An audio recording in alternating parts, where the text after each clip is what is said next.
Assalamualaikum warahmatullahi wabarakatuh, anak-anak Bu Guru.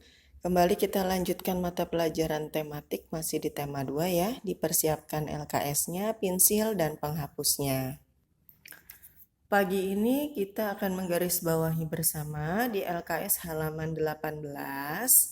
Dibuka LKS-nya, dipegang pensilnya. Ini tentang bentuk pertahanan dari tumbuhan ya.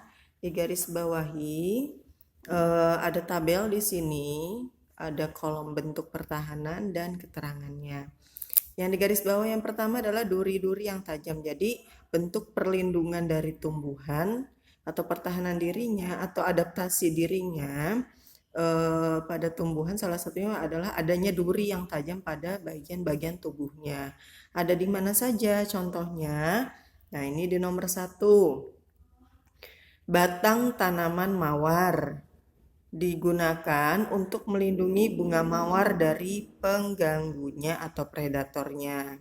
Ya, baik itu manusia maupun hewan yang ingin memakannya. Kemudian yang kedua, tanaman jeruk memiliki duri-duri tajam pada bagian batangnya. Sama ini ya, ada beberapa jenis jeruk yang hampir semua ya, jenis jeruk itu pada bagian batangnya terdapat duri-duri tajam. Kemudian pelepah daun tanaman salak. Nah, ini juga sama. Jadi daun salak itu biasanya hampir mirip seperti daun palem ya.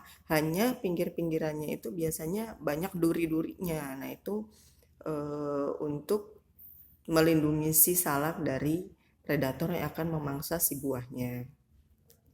Yang keempat, pelepah daun tanaman rotan. Nah, rotan ini juga sama. Meskipun bagian tumbuhannya digunakan sebagai bahan kerajinan tangan yang sangat mahal harganya. Nah, ini butuh pengorbanan untuk ngambilnya karena memang pelepah daunnya atau bagian dari daunnya ini banyak sekali ditumbuhi duri gitu ya. Nah, yang kedua memiliki getah. Setelah duri ada getah. Getah juga termasuk salah satu perlindungan diri dari tumbuhan. Ada di mana saja contohnya? Ada di tanaman sawo, memiliki getah yang sangat lengket. Pernah ya makan sawo ya, yang warnanya coklat bulat gitu ya. Itu biasanya di ujungnya, di bagian ujungnya pangkal dekat batangnya, itu biasanya mengeluarkan getah. Nah, bagi manusia mungkin tidak begitu berpengaruh, hanya kalau termakan juga kan pahit rasanya ya. Terutama ini dari predator-predator hewan lain yang ingin memangsanya. Kalau kena getahnya, dia sudah nggak mau untuk makan sawo itu. Nah, itu salah satu bentuk perlindungan dirinya. Kemudian pohon nangka juga sama. Sukun juga sama. Kemudian pepaya memiliki getah yang menimbulkan rasa gatal. Ini beberapa ya dari contoh tanaman yang memiliki getah. Ada juga Kamboja, Kamboja Jepang ataupun Kamboja biasa yang biasanya ada di daerah-daerah pemakaman ya yang tumbuhannya bunganya warnanya putih, suka dipakai orang Bali diletakkan di telinganya. Kemudian selanjutnya di halaman 19 ada rasa sepat atau pahit. Nah, adanya di mana saja nih? Di buah belimbing yang masih muda dan berwarna hijau. Pernah makan belimbing atau star fruit? Ya. Nah, ini kalau yang sudah matang warnanya kuning manis rasanya. Tapi kalau yang masih hijau apalagi masih kecil itu rasanya sepet-sepet ya, sepet-sepet pahit gitu ya. Kemudian jambu biji juga sama. Kalau sudah kuning itu rasanya manis. Tapi kalau masih kecil buahnya, kemudian warnanya masih hijau itu sangat sepat rasanya ya.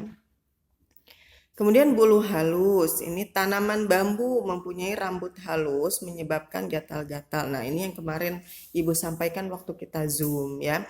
Kalau bambu itu biasanya ada rambut-rambut kecil yang kalau kita pegang nggak sengaja nempel di tangan gitu ya, biasanya gatal dan sakit karena nusuk-nusuk di kulit. Nah, itu disebutnya rambut halus atau gelugut kalau orang Jawa bilang. Ya, itu kalau misalnya kena diusap saja ke rambut, tangan atau bagian tubuh yang kena rambut halusnya supaya cepat hilang si rambut-rambut halusnya itu. Kemudian ada pulus. kemudian jelatang, dan rarawean. Ya, nah ini beberapa yang menggunakan pertahanan tubuhnya berupa bulu-bulu halus. Lanjut ke halaman 20, masuk ke muatan bahasa Indonesia. Nah, ini yang berapa kali Ibu tugaskan untuk membuat kalimat tanya. Masih ada beberapa yang sering lupa bahwa kalimat tanya itu ya diakhiri dengan tanda tanya gitu ya. Kalau tidak diakhiri dengan tanda tanya berarti hanya kalimat biasa saja gitu. Nah, apa saja sih kata selain 5W plus 1H kemarin yang sudah Ibu sampaikan? Ada who, when, where, kemudian why, terus how ya. Nah, ini ada beberapa kalimat tanya yang sering digunakan juga dalam percakapan sehari-hari. Kalian tulis di sini contohnya sama seperti ini. Ya, pakai pensil. Pensilnya yang runcing nih seperti ini, runcing tebel. Ya, yang runcing yang tebel. Jadi biar tulisannya juga rapi. Kalau misalnya tidak cukup di sini, boleh di kertas selembar, nanti di hektar di bagian sininya, di hektar di atasnya sini. Pakai kertas selembar ya. Yang pertama ya, kita bahas mempertanyakan pilihan mana. Nah, ini Bu beri contoh, kalian tulis contohnya di buku ini, kemudian contohnya di kertas lembar nanti ya. Kalian pilih yang mana? Apel atau jeruk? Nah, ini kan kata tanya, berarti harus diakhiri dengan tanda tanya. Ya, ini contoh dari kata mana. Berarti menyatakan pilihan. Mau jeruk apa mau apel. Ya. Kemudian yang kedua, arah tempat yang dituju ke mana. Ya.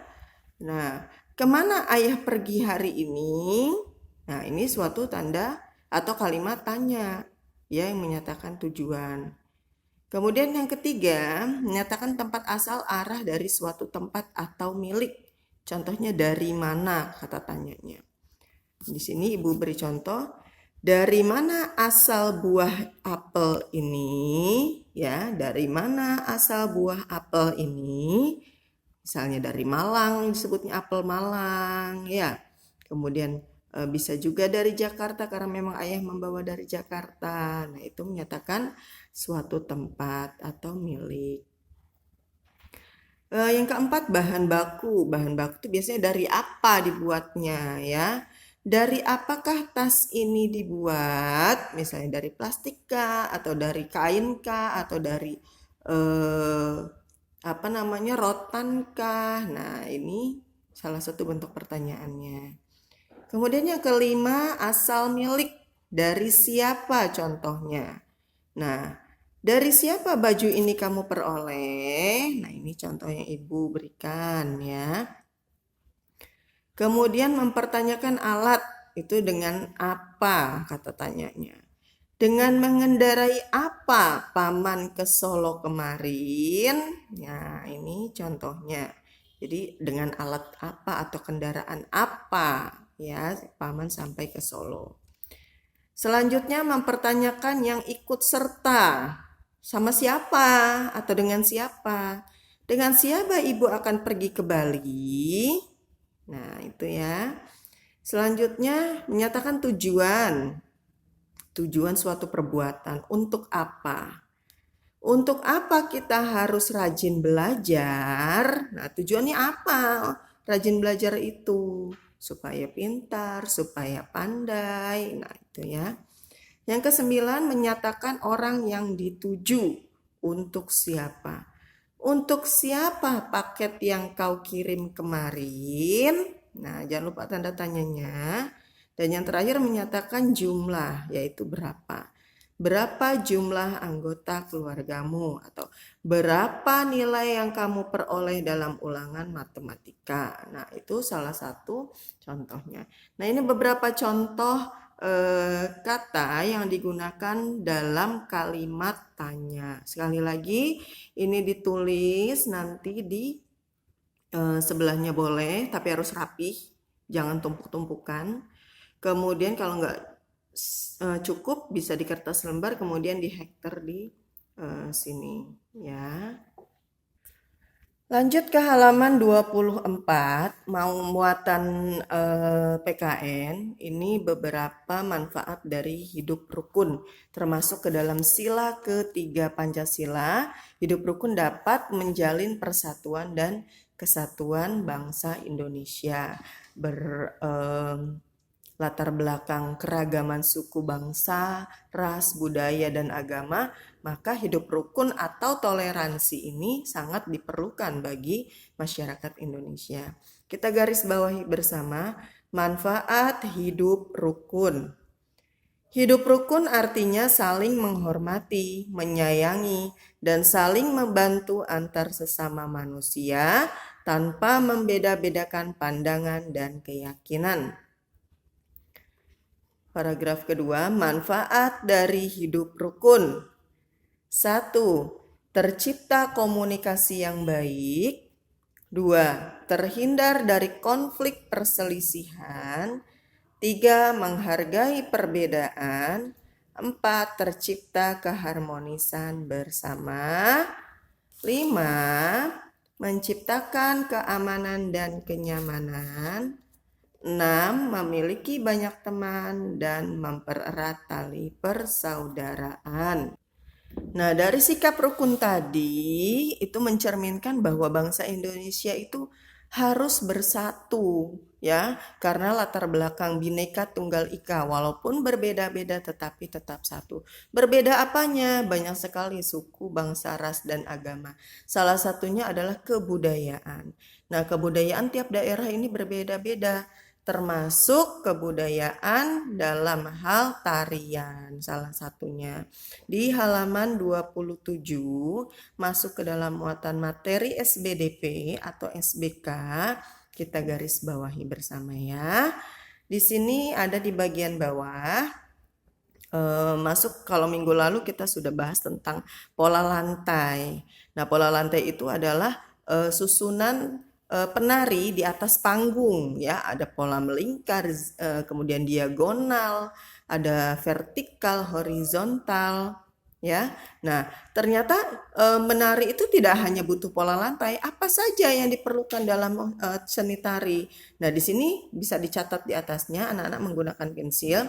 Ada unsur seni tari. Apa saja unsur seni tari? Yang pertama adalah gerak. Ya, ini yang unsur utamanya adalah gerak. Kalau diem aja berarti bukan nari namanya ya. Jadi harus ada gerak. Kemudian ada musik, ada kostum, ada properti. Nah, properti ini bisa alat yang digunakan, alat musik yang digunakan, bisa aksesoris penarinya, kemudian make up dan sebagainya. Ya.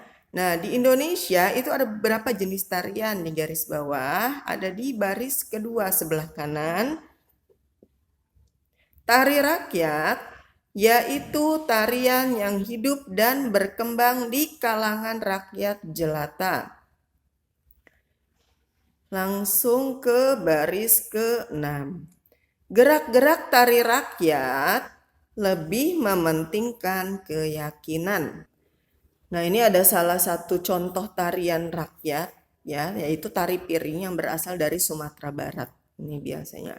Kayaknya udah uni-uni yang ada di rumah makan Padang pada pinter bawa piringnya banyak-banyak ya, karena mereka juga terlatih sekali nih untuk menarikan tarian piring.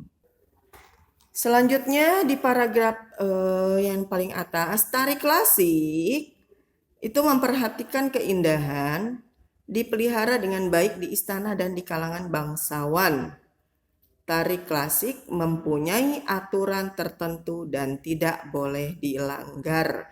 Biasanya sampai zaman sekarang juga masih ada ini tarian klasik yang sangat dijaga betul di daerah-daerah keraton di daerah Jawa, Surakarta, Solo, Jogja dan sebagainya. Contohnya adalah di sebelahnya tari bedaya ya, yang masih sangat dilestarikan jika ada acara-acara besar tertentu di lingkungan keraton atau kerajaan, tari ini masih sering dipertunjukkan. Kemudian di paragraf yang terakhir ada tari kreasi, paragraf ketiga dari atas. Tari kreasi baru sering juga disebut tari modern. Nah, ini banyak sekali sekarang tari-tari kreasi yang berkembang ya. baik kreasi dari tarian rakyat maupun tarian modern dance saat ini. Nah, di atasnya ditambahkan ya nak seperti ini. Khawatir nanti kalau di ulangan ada diminta contoh jenis tariannya. Contoh tari rakyat. Nah, ini ditulis ada tari pendet dari Bali, kemudian tari saman dari Aceh, tari piring dari Sumatera Barat atau Sumbar. Kemudian tari klasik, ini ada tari topeng, tari bedaya, tari gambyong, dan tari serimpi. Ya.